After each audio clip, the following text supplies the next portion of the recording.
மத்தேயு 8ஆம் அதிகாரம்.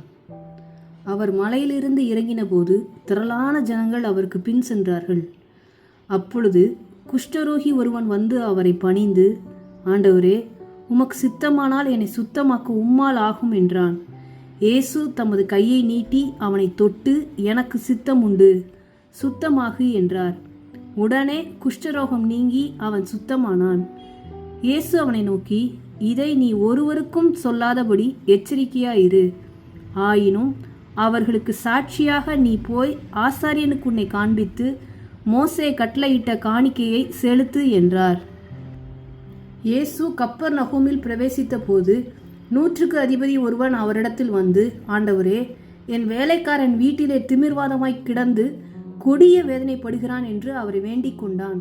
அதற்கு இயேசு, நான் வந்து அவனை சொஸ்தமாக்குவேன் என்றார்.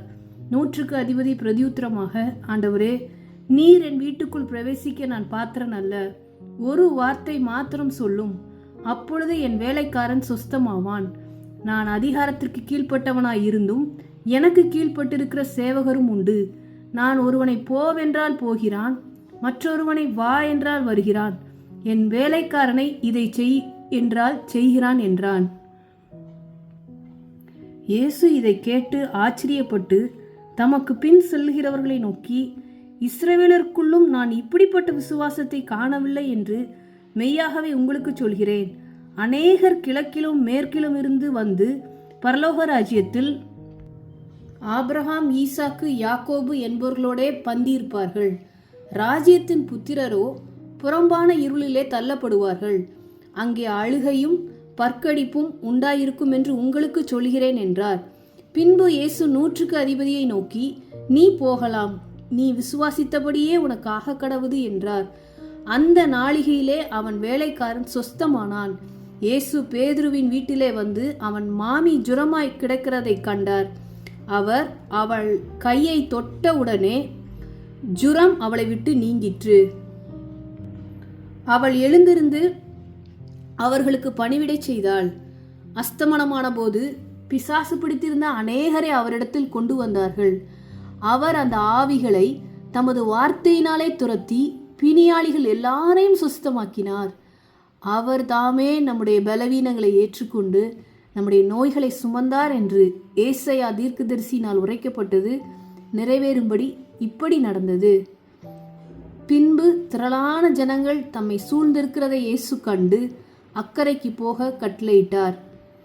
அப்பொழுது வேதபாரகன் ஒருவன் வந்து, போதகரே, நீர் எங்கே போனாலும் உம்மை பின்பற்றி வருவேன் என்றான்.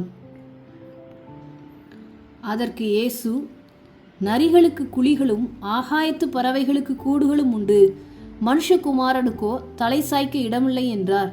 அவருடைய சீஷர்களில் வேறொருவன் அவரை நோக்கி, ஆண்டவரே, முன்பு நான் போய் என் தகப்பனை அடக்கம் பண்ண எனக்கு உத்தரவு கொடுக்க வேண்டும் என்றான். அதற்கு இயேசு, மரித்தோர் தங்கள் மரித்தோரை அடக்கம் பண்ணட்டும், நீ என்னை பின்பற்றி வா என்றார்.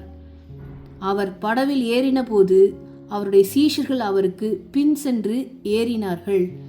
அப்பொழுது படவு அலைகளினால் மூடப்படத்தக்கதாய் கடலில் பெருங்காற்று உண்டாயிற்று. அவரோ நித்திரையாயிருந்தார்.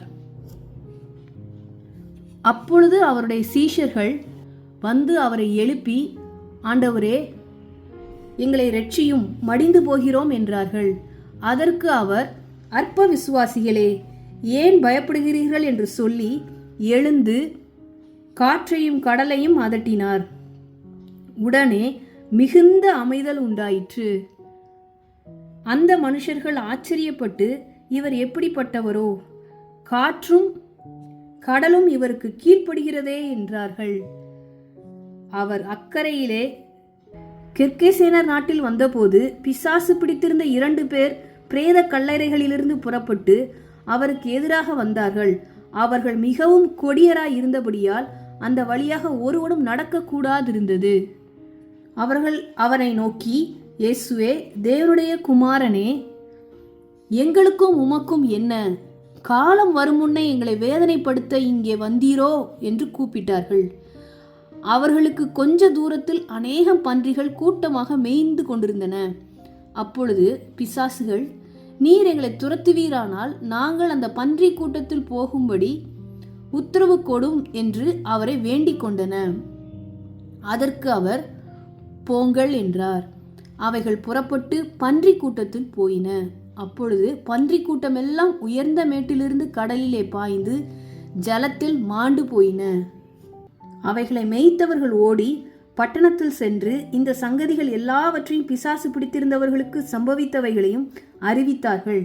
அப்பொழுது அந்த பட்டணத்தார் யாவரும் இயேசுவுக்கு எதிர்கொண்டு வந்து அவரை கண்டு தங்கள் எல்லைகளை விட்டு போகும்படி அவரை வேண்டிக் கொண்டார்கள்.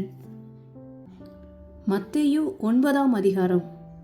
அப்பொழுது அவர் படவில் ஏறி இக்கரைப்பட்டு தம்முடைய பட்டணத்திற்கு வந்தார். அங்கே படுக்கையிலே கிடந்த ஒரு திமிர்வாதக்காரனை அவரிடத்தில் கொண்டு வந்தார்கள்.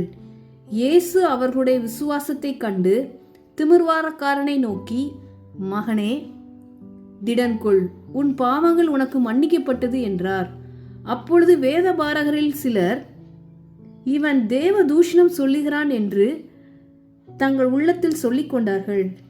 இயேசு அவர்கள் நினைவுகளை அறிந்து, நீங்கள் உங்கள் இருதயங்களில் பொல்லாதவைகளை சிந்திக்கிறது என்ன? உன் பாவங்கள் மன்னிக்கப்பட்டது என்று சொல்வதோ, எழுந்து நடவென்று சொல்வதோ எது எளிது? பூமியிலே பாவங்களை மன்னிக்க மனுஷகுமாரனுக்கு அதிகாரம் உண்டென்பதை நீங்கள் அறிய வேண்டும் என்று சொல்லி திமிர்வாதக்காரனை நோக்கி, நீ எழுந்து உன் வீட்டிற்கு போ என்றார். உடனே அவன் எழுந்து தன் வீட்டிற்கு போனான். ஜனங்கள் அதை கண்டு ஆச்சரியப்பட்டு, மனுஷருக்கு இப்படிப்பட்ட அதிகாரத்தை கொடுத்தவராகிய தேவனை மகிமைப்படுத்தினார்கள். இயேசு அவ்விடம் விட்டு புறப்பட்டு போகையில் ஆயத்துறையில் உட்கார்ந்திருந்த மத்தேயு என்னும் ஒரு மனுஷனை கண்டு, எனக்கு பின் சென்று வா என்றார். அவன் எழுந்து அவருக்கு பின் சென்றான். பின்பு அவர் வீட்டிலே போஜனம் பண்ணியிருக்கையில் அநேக ஆயக்காரரும் பாவிகளும் வந்து இயேசுவோடு அவர் சீஷரோடும் கூட பந்தி இருந்தார்கள். பரிசேயர் அதை கண்டு அவருடைய சீஷர்களை நோக்கி, உங்கள் போதகர் ஆயக்காரரோடும் பாவிகளோடும் போஜனம் பண்ணுகிறது என்னவென்று கேட்டார்கள். இயேசு அதை கேட்டு, பிணியாளிகளுக்கு வைத்தியன் வேண்டியதே அல்லாமல் சுகமுள்ளவர்களுக்கு வேண்டியதில்லை, பலியை அல்ல இரக்கத்தையே விரும்புகிறேன் என்பதின் கருத்து இன்னதென்று போய் கற்றுக்கொள்ளுங்கள். நீதிமான்களை அல்ல பாவிகளையே மனம் திரும்புகிறதற்கு அழைக்க வந்தேன் என்றார். அப்பொழுது யோவானுடைய சீஷர் அவரிடத்தில் வந்து, நாங்களும் பரிசேயரும் அநேக தரம் உபவாசிக்கிறோமே, உம்முடைய சீஷர் உபவாசியாமல் இருக்கிறது என்னவென்று கேட்டார்கள்.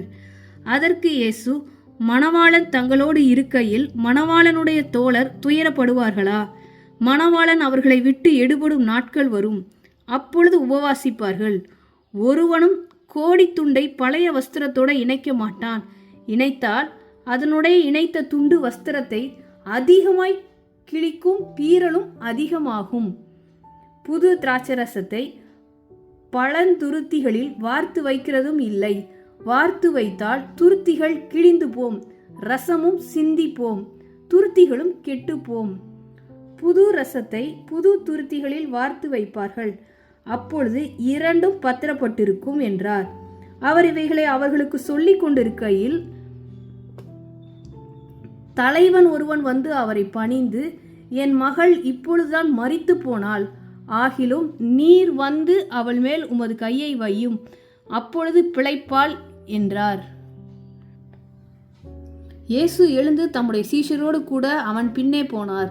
அப்பொழுது 12 வருஷமாய் பெரும்பாடுள்ள ஒரு ஸ்திரீ, நான் அவருடைய வஸ்திரத்தையாகிலும் தொட்டால் சொஸ்தமாவேன் என்று தன் உள்ளத்திலே எண்ணிக்கொண்டு அவர் பின்னாலே வந்து அவருடைய வஸ்திரத்தின் ஓரத்தை தொட்டாள். இயேசு திரும்பி அவளை பார்த்து, மகளே, திடன்கொள், உன் விசுவாசம் உன்னை ரட்சித்தது என்றார். அந்நேரம் முதல் அந்த ஸ்திரீ சொஸ்தமானாள். இயேசுவானவர் தலைவனுடைய வீட்டிலே வந்து தாரை ஊதுகிறவர்களையும் இறைகிற ஜனங்களையும் கண்டு, விலகுங்கள், இந்த சிறு பெண் மரிக்கவில்லை, நித்திரையா இருக்கிறார் என்றார். அதற்காக அவரை பார்த்து நகைத்தார்கள். ஜனங்கள் வெளியே துரத்தப்பட்ட பின்பு அவர் உள்ளே பிரவேசித்து அந்த சிறு பெண்ணின் கையை பிடித்தார். உடனே அவள் எழுந்திருந்தாள். இந்த சங்கதி அத்தேசமெங்கும் பிரசித்தமாயிற்று. இயேசு அவ்விடம் விட்டு போகையில் 2 குருடர் அவர் பின்னே சென்று, தாவீதின் குமாரனே, எங்களுக்கு இரங்கும் என்று கூப்பிட்டார்கள். அவர் வீட்டிற்கு வந்த பின்பு அந்த குருடர்கள் அவரிடத்தில் வந்தார்கள். இயேசு அவர்களை நோக்கி, இதை செய்ய எனக்கு வல்லமை உண்டென்று விசுவாசிக்கிறீர்களா என்று கேட்டார். அதற்கு அவர்கள், ஆம், விசுவாசிக்கிறோம் ஆண்டவரே என்றார்கள். அப்பொழுது அவர்களுடைய கண்களை அவர் தொட்டு, உங்கள் விசுவாசத்தின்படி உங்களுக்கு ஆக கடவுது என்றார். உடனே அவர்களுடைய கண்கள் திறக்கப்பட்டது. இதை ஒருவரும் அறியாதபடிக்கு எச்சரிக்கையாய் இருங்கள் என்று இயேசு அவர்களுக்கு கண்டிப்பாய் கட்டளையிட்டார். அவர்களோ புறப்பட்டு அத்தேசமெங்கும் அவருடைய கீர்த்தியை பிரசித்தம் பண்ணினார்கள். அவர்கள் புறப்பட்டு போகையில் பிசாசு பிடித்திருந்த ஊமையான ஒரு மனுஷனை அவரிடத்தில் கொண்டு வந்தார்கள். பிசாசு துரத்தப்பட்ட பின்பு ஊமையன் பேசினான். ஜனங்கள் ஆச்சரியப்பட்டு, இஸ்ரவேலில் இப்படி ஒரு காலமும் காணப்படவில்லை என்றார்கள்.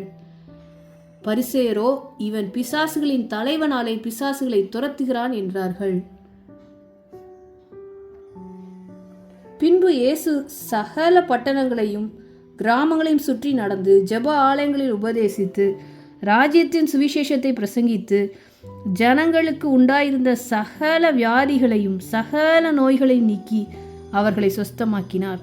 அவர் திரளான ஜனங்களை கண்ட பொழுது அவர்கள் மேய்ப்பனில்லாத ஆடுகளைப் போல தொய்ந்து போனவர்களும் சிதறப்பட்டவர்களுமாய் இருந்தபடியால் அவர்கள் மேல் மனதுருகி தம்முடைய சீஷர்களை நோக்கி, அறுப்பு மிகுதி, வேலையாட்களோ கொஞ்சம், ஆதலால் அறுப்புக்கு எஜமான் தமது அறுப்புக்கு வேலையாட்களை அனுப்பும்படி அவரை வேண்டிக் கொள்ளுங்கள் என்றார்.